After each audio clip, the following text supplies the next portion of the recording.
All right, welcome back to the Sunrise Daily. Well, yeah, as you've seen there, Victor Giwa joins us next. He's a legal practitioner. Thank you for coming on this morning. Good morning.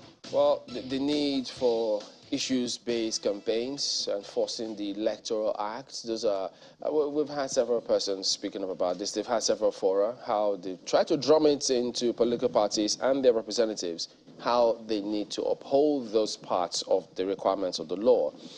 But it will be very interesting when we come to some of the provisions here to see how enforceable they are. But generally speaking, because even looking through today's dailies, INEC did say for 2019 polls, for instance, 2 political parties breached the Electoral Act to say that they spent, concerning campaign funding and spending, they spent 5 billion naira more than the required amount. 2 unnamed political parties. So we thought, wait a minute, what's going on here? If they had any intention of sanctioning them, they would have gone ahead and named those parties. But that didn't happen. Perhaps people going to read between the lines there. Now, from that to now, where they again read out these scenarios, if you were to juxtapose both of them, what do you see playing out? Well, thank you very much. Firstly, I think INEC is the regulator. INEC is the referee. And if you have a referee in a football match and there are offenses, handballs, and the referee fails to blow the whistle, it means that it's either one of 2 things. Either the referee has been compromised or the referee is incapable, or is, like they will say in our Nigerian parlance, the hands of the referee is tied. But I know in competitions, referee hands are not always tied. So I think that INEC should be the referee. The political game have started, since they did the notice of the polling of the election. This is the published election notice under Section 25 of the Electoral Act. So what it means, one, is that INEC should enforce the law. INEC should hold those parties that have breached any of the provision of the Electoral Act culpable. And how do you hold them culpable? It is not by coming on air. So it might start from there.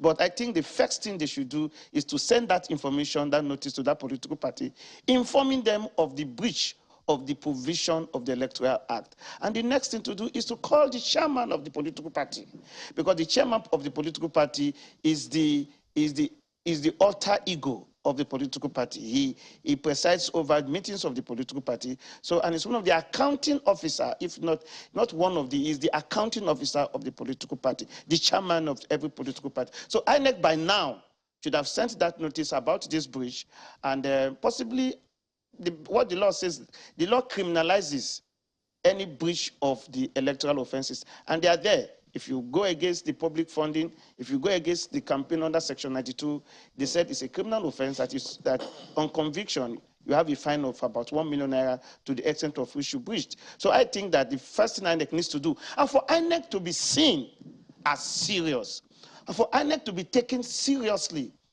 the political game is up. I think by now, subject to Section 95 of the Electoral Act, INEC should open the campaign in public is supposed to be declared open. So at this point, the referee should have his whistle so that these political parties should play the politics according to the rules. So what is expected of INEC chairman to do is to send those notices to the chairman of the political party, informing them of the breach of those provisions of Electoral Act. The next step is, of course, to take them to court. So will, should the public expect publication concerning those parties' finances and how INEC came to this conclusion?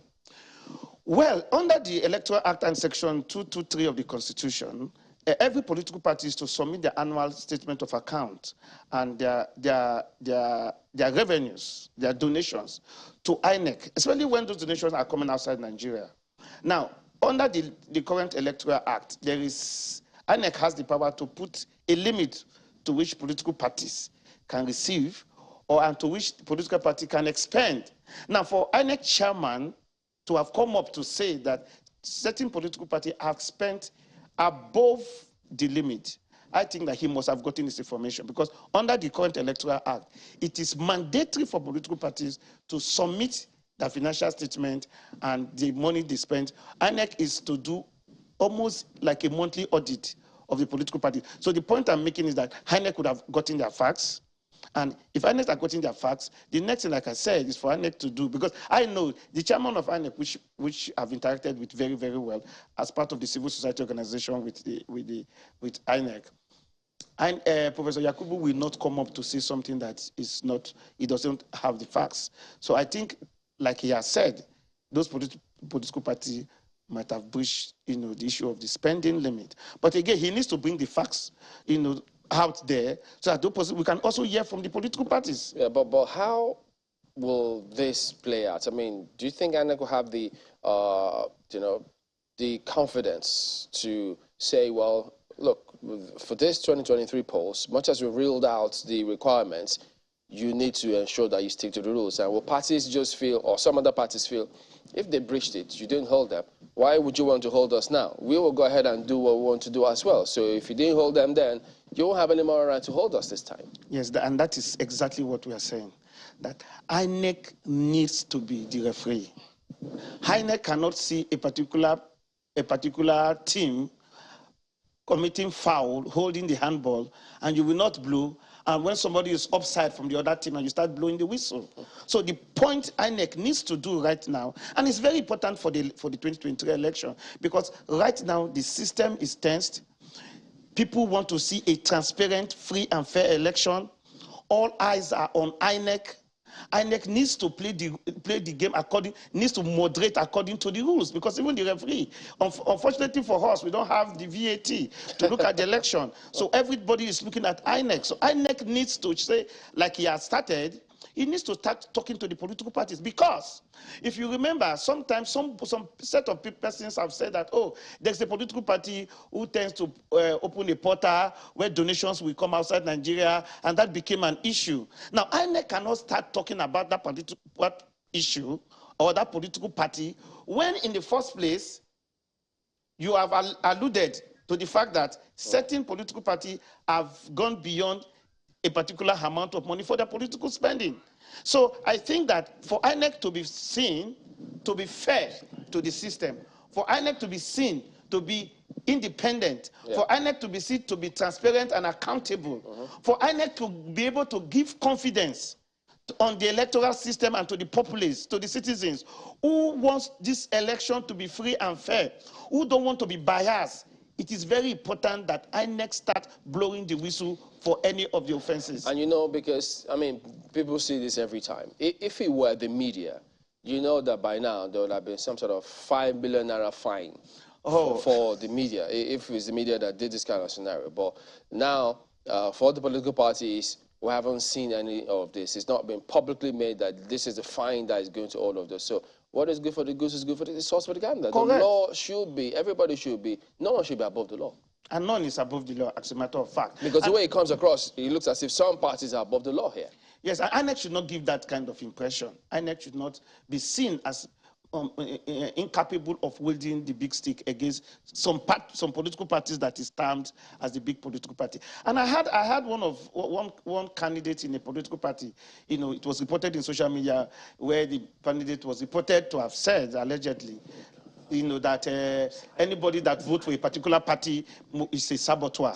So that is a violation of Section 92 of the Electoral Act. In fact, I was going to read that. Okay, so good. Let me even just read that. That section you speak about, which has to do with prohibition of certain conduct at political campaigns.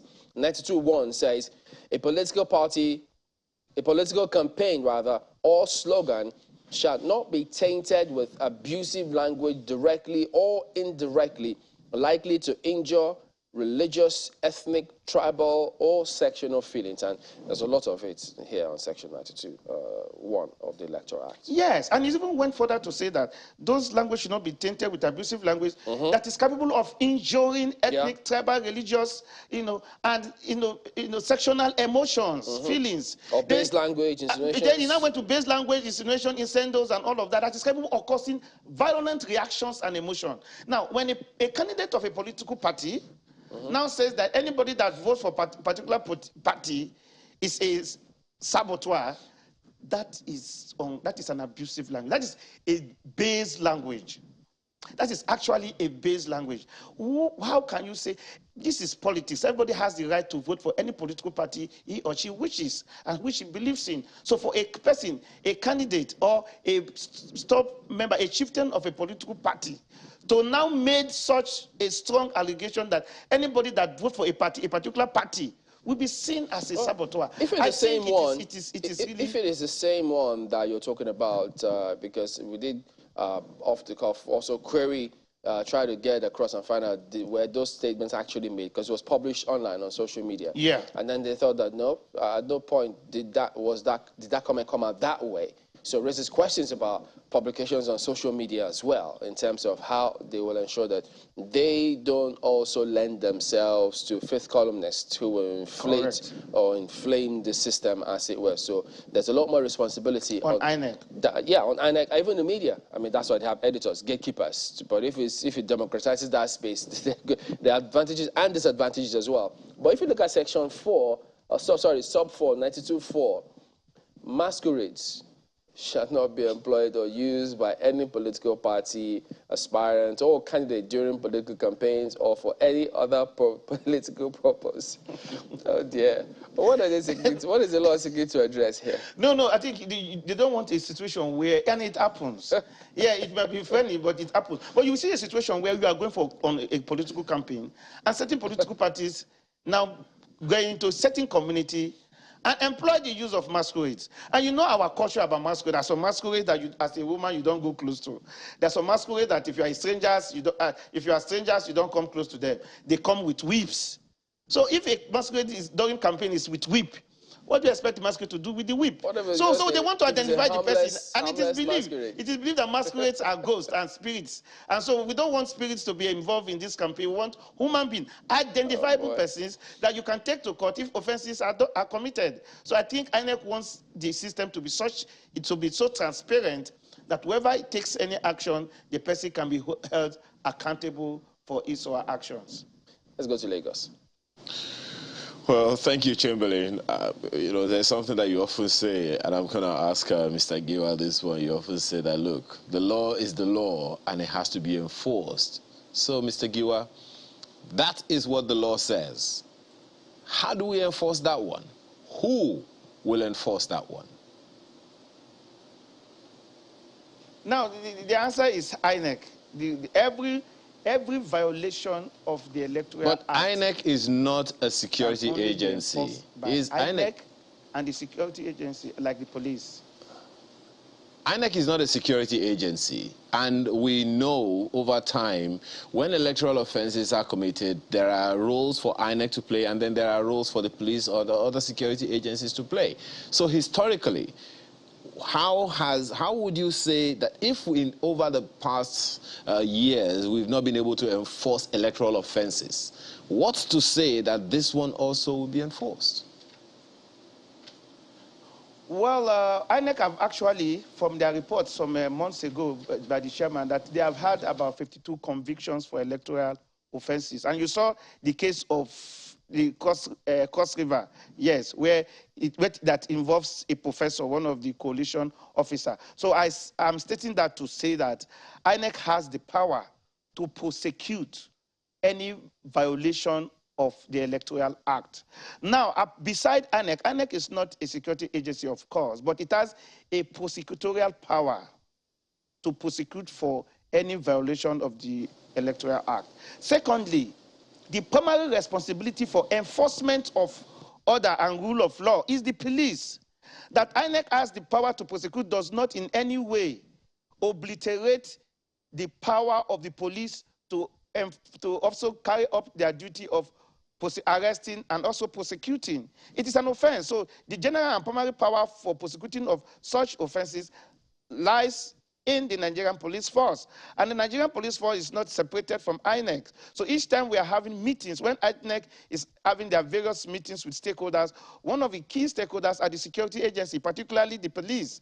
So the police can enforce that. There's nothing that stops the Nigerian police force from arresting persons who have violated the provision of Electoral Act. So the Electoral Act is not out of the purview of the police in terms of arresting and prosecuting. So INEC has a lot of job to do right now, and I mean, as a matter of fact, its job have started on the date it did the publication, about 360 days to the date of the election, to start monitoring violators. And a lot of persons and Nigerians should start looking at the INEC itself. They need to start watching how INEC is conducting in monitoring of elections. INEC is supposed to even be part of election campaign monitoring. Now, INEC needs to know, like Chamberlain rightly said, INEC cannot be dealing with issues from the social media. INEC cannot be dealing with issues from the media. INEC should deploy its officers to be involved to monitor campaigns, whether they are going to do it through IT or through physical monitoring. I don't know how they intend to do that. Of course, I know they must have their intelligence. They must have means and ways to monitor for electoral offenses, people who are going to violate the Electoral Act. INEC should also ensure that all the provisions of the Electoral Act are not violated by these political parties, because the power to prosecute still lies on INEC. Well, let me also ask you this concerning the issue at hand, which is that of issue-based campaigns. I mean, speaking about all of the things that we have talked about now, a whole load of all we're talking about rests on the political parties themselves. Now, it would seem like if these laws have to be so detailed as to include in the law that masquerades should not be used for campaigns, it speaks to the fact that perhaps the political parties and the major actors and even their followers themselves need a lot more political educating. Otherwise, these things would probably not be necessary to legislate so detailed and so copiously. What's your take on that? Yes, actually, issue of political education on political parties, education on political party. I don't know how far, I cannot speak for INEC. I don't know how far INEC has gone on political education. But the truth of the matter is that even when we have been opportune, I have been opportune to be involved in political, meetings called in by INEC. I have, as members of the civil society organization, I have been, aware of meetings called by INEC to educate political parties. And one of the things I discovered, one was just held in the Institute of Election Institute just some couple of weeks ago, and we were there. We discovered that the two major political parties were not there in that meetings. And that meeting was principally for stakeholders in the election, political parties, civil society organizations. But the two major political parties were not there. So this is, and it is just like one of the things Chamberlain mentioned. This set of political parties just believe that maybe they are too big. They are too big for the web of INEC, and so maybe they can do whatever they feel like. But I think that INEC has made some, effort in terms of political education, informing political parties on some of the do's and don'ts during the election. And of course, the Electoral Act is there. It's not written in Latin. It's not written in Arabic. So political parties can also go through it and understand some of the areas that they need to be careful about. And so the issue of masquerade, like I said earlier, is to avoid person disguising in form of a masquerade. That's what masquerading means. We want to see who are the people campaigning. We want to see who takes an action. We want to be able to hold persons you can identify as being responsible for any act that is committed. And that is the whole purpose of saying that we don't need to employ the use of masquerade during political campaign. Masquerade can come with arms and harm a particular person during campaign. A masquerade you cannot see, you cannot hear his, you cannot see his face, you cannot hear his voice. How do you? Some of them will tell you that they are ghosts. So if a masquerade kills somebody during the process of campaign, some culture will tell you that those masquerades are ghosts, and you don't arraign ghosts. You don't arrest ghosts. So the whole essence is to avoid all these kind of elements and cultures that are capable of affecting the process of the election. Humorous as it sounds, it also sounds a bit like common sense. I'd like to come to campaign financing, Mr. Victor. On Section 88, subsection 11, to be precise, the Electoral Act reads thus: an accountant who helps to forge or falsify a document relating to his expenditure at an election or receipt or donation for the election in any way aids and abets the contravention of the provisions of this section and is liable on conviction to a fine of 3 million naira or imprisonment for a term of 3 years or both. I mean, a political party that can afford to exceed, as the report has, told us this morning, 5 billion naira ceiling on election financing, can afford to pay 3 million naira, is a walk in the park for that political party. Isn't this tantamount to a joke? Is this punitive severe enough? Asked differently. Yeah, I understand your point and the question, but the issue of fine is not. It is intended to be like a deterrent. It is done for you to have. First of all, there must be a conviction, and when you are convicted as a political party or its agent, it does not speak well of you that a political party or its agents or its officers were arraigned and the court pronounced, found them guilty, and they are made to pay fine. So fine, the concept of fine is not just to tell you, is not to make money, but it is to let you know that what you have done in the eye of the law is wrong. You have violated the law. You are not responsible. People should not have confidence in you. If a political party is arraigned, because the issue of fine comes after you might have been convicted by the court. If a political party is taken to court, or a party agents and officers are taken to court for violation of the Electoral Act, first of all, it does not speak well of the political party. It shows the political party, it shows that the political party is not responsible. It shows that the political party is lawless. It shows that the political party cannot be trusted. I mean, if a political party is irresponsible, why should we give the political party the opportunity to govern this country? We don't want lawless people. We want responsible people. But then again, Mr. Giwa, is that when you are arraigned for violation, it shows that you are not responsible. Mr. Giwa, then it gives those, just a second there, don't you think it gives those who should be held responsible, those who should take responsibility, it gives them an opportunity, to run away from taking full responsibility of the implications of this law if you're only going to hold an accountant responsible rather than, the big names in the party, i.e. the party chairman, national chairman, and all those other people who are more responsible for financing at the top? Now, that is correct on one hand, but an accountant is a professional.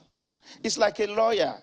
If there is anything a lawyer would want you not to do, is to put his professional license at stake. So they know that as an accountant, you are a professional. You should not soil your professional career. Those are professional, professionals, and no lawyer will want to put his or her professional career at stake because of a political party. So I think that the whole idea is that to make sure that the accounting officer, as a professional, does his job to such an extent that he advises the political party about some of these things. And it makes the accountant also to know that that liability is personal to him. I think, to me, to some extent, it's like telling a lawyer that, look, if you bring a case to court, we are the court. That's why, like we see in courts, some court will give certain fines personally to a lawyer, just to let the lawyer know that you are supposed to advise your client on the merit or the weakness or the strength of a case. So what they are just doing is that to make sure that accountants who are responsible for accounts don't compromise the system because of political reasons and are held responsible professionally. I think it is not a very bad idea. Because if you want to hold political party, some of the people that are involved in political party, they are just politicians. They don't have careers. Some of them are are illiterate, so to speak. So if, for example, you have somebody who have not gone to the university, and the person Mr. Giwa, that is out. Let me use the word. That if is you go and hold a debatable. tout That is debatable, but because it may seem like an accountant official, is just and you hold him employed. responsible. As a matter of fact, he even Just want a to build the prison just a because that's where second, Mr. Giwa. It's debatable because it would seem like an accountant is just employed to do the job of the political party, and everyone should take responsibility. You have more time to respond to that and all other issues, but at this point, we must take some messages. Stay with Sunrise Daily. We'll be right back.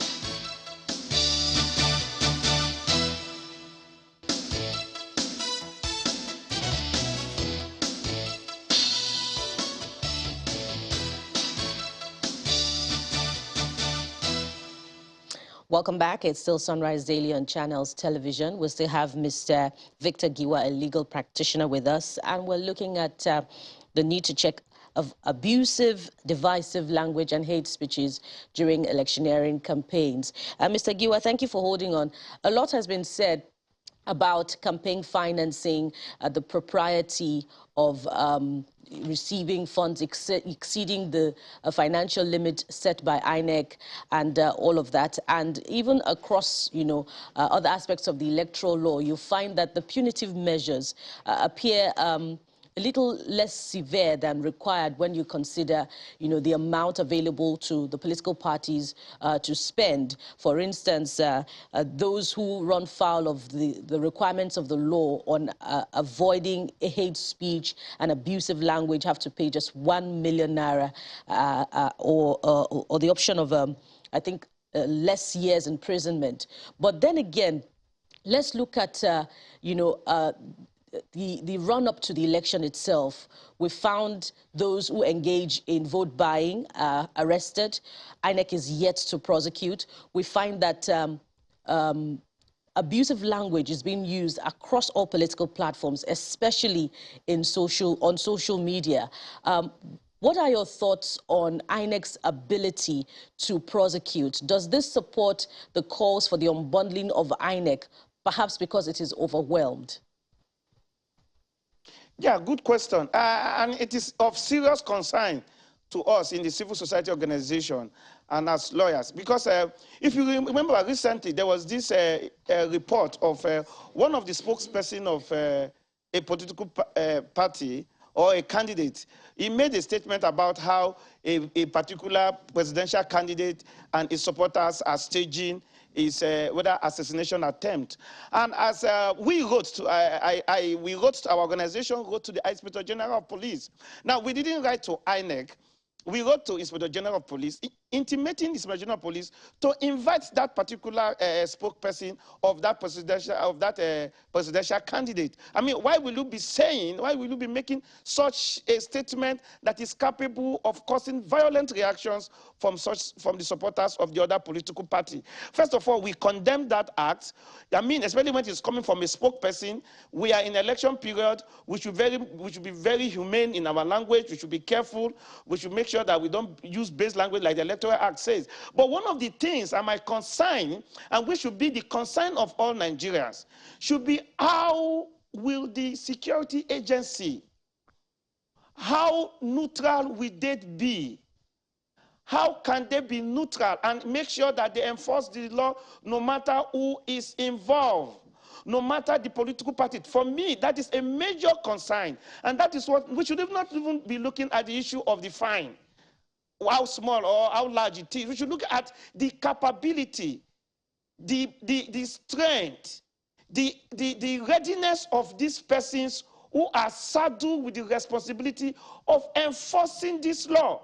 Like I said, number one amongst them is the police.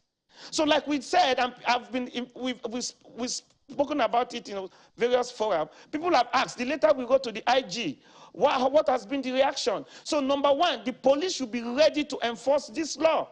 They should show that they are ready for this election. I have been involved in the police election security summit that was organized by the IG some weeks ago. One of the things we expect from these agencies is to show that they are neutral.